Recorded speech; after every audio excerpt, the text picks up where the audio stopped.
Hey everyone, I'm Neil and welcome back to my garage. Today I'm going to show you how we take this pre-made clock that we got from a local craft shop from no hope to very dope.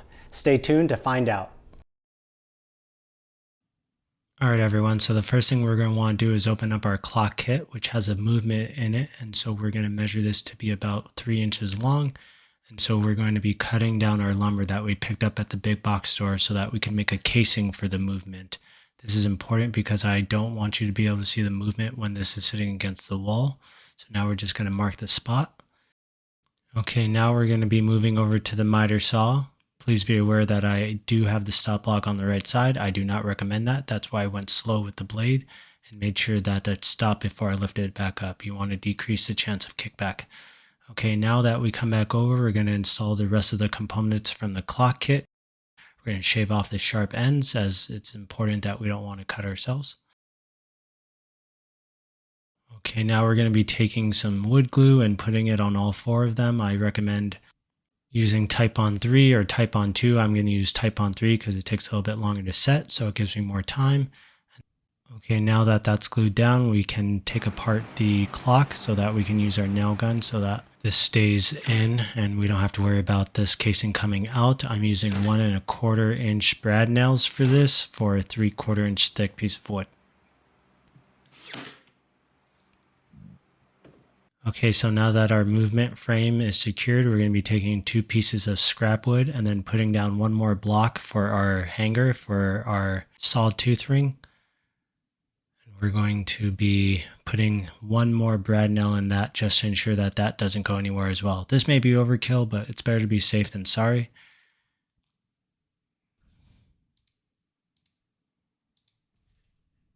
All right, now that we have that in, we can take a nice back and front look and see how it looks at the back and see how the other one looks at the front. So our clock is coming along. All right, now it's time to start looking at the stains that we're going to apply. We're going to do a pre-stain and then we're going to apply special walnut finish. All right, I didn't want to make a trip to the store and this is the only 220 grit that I have left. So we're going to go ahead and cut this in 4 sides and then we're going to sand this entire clock. We're going to sand the back, we're going to sand the front as well as the sides to make sure that we get a nice smooth surface for when we apply our pre-stain as well as ultimately our finish.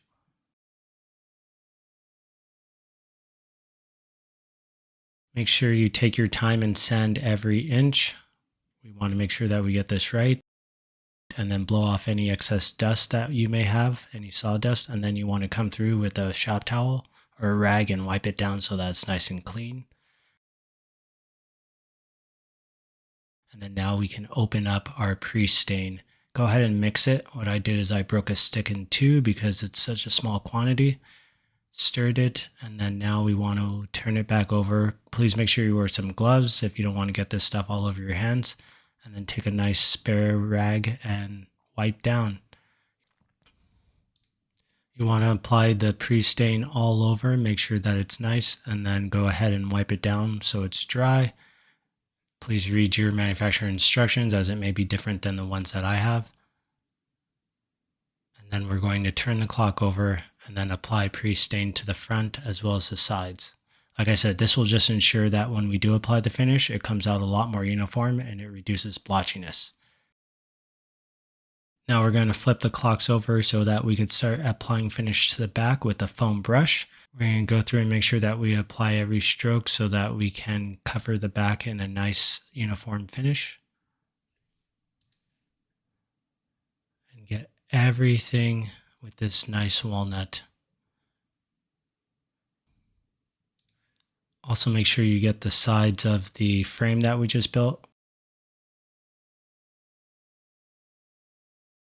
So going inside is not required like I did just right there, but I just wanted to test out a technique.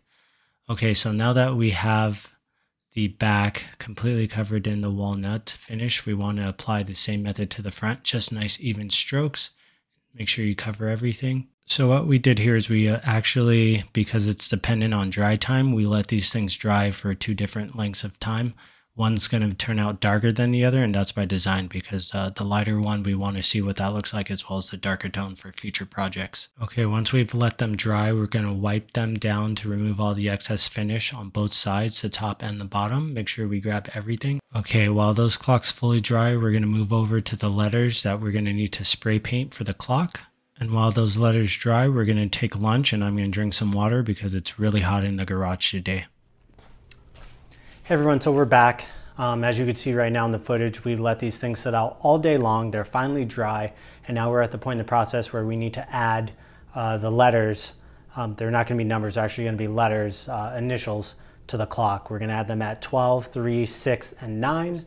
We're going to use some DAP Rapid Fuse super glue to do that. So let's go ahead and do that now and worry about the rest later. Okay, so now on the back of the clock, we need to accurately mark the center so that we can find our 12 o'clock. That way, when this thing is on the wall, it's not lopsided. I have this clock template that I picked up because originally I was going to cut the clock, but instead I decided to buy this one from the store. So while we have it, might as well use it. It lets us locate our 12, 3, 6, and 9. And then we're going to drop off our letters there while we do a little product placement. And now after we let everything dry and reassembled our clock, you can see exactly how it turned out. So I said in the beginning we would make this clock look really dope, and that's exactly what we ended up doing. What I learned most about this project is although it's not hard, it just requires a little bit of patience and steps, but once it's done, you can see how nice it comes out. I encourage you guys to try picking up your own clock and making it, and let me know down in the comments how it comes out. I'm Neil the Garage Guy, and I'd like to thank you guys for watching. I'll see you next time. Peace.